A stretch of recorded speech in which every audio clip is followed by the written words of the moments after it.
Можно ли поверить, что это наяву? Он уже погиб, а я еще живу. Вчера только видел его, мы вместе пили. Сегодня мне сказали, пацаны его убили. Он был такой, как все, тоже любил жить. Помню, захаживал ко мне пивка попить. Брал гитару, пел его, отец стоит как тень. Не знал тогда толком, что близок его день.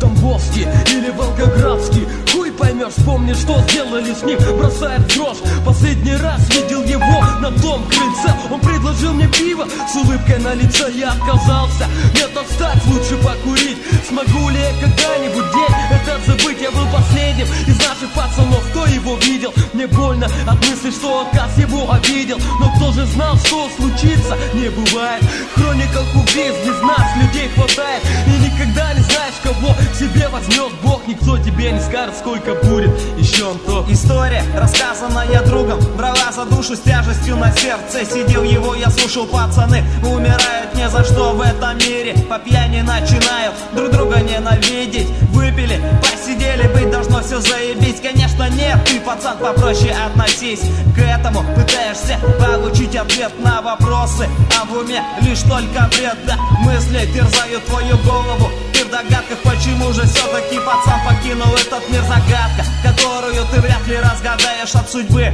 Подарки ты вряд ли ожидаешь. Я не пойму, за что же убивают пацанов, по-моему. Причина из лишних понтов, да, прущих из многих налево и направо. Но убивать никто из нас не имеет права. Я встал рано утром, еще не было 6 часов. Внезапно пробудившись от сменяющих друг друга снов. Все странно так, каждый раз я вижу в них один бардак. И каждый раз я не могу восстановить весь этот мрак. Но похуй, ведь сны это не более чем сказка. В реальном мире все и так понятно без подсказки. Я никак не смогу забыть историю про Тоху. Как все было хорошо и кончилось так плохо. Ведь вряд ли он знал, что ожидал его такой финал. Такого, пацаны, никому бы вас не пожелал. Те суки, что занимались беспределом, надеюсь, продавятся под уголовным делом. И так слово за слово обиды всплывают. Мусора это бытовухой называют. Пацаны по пьяни под раздачу попадают.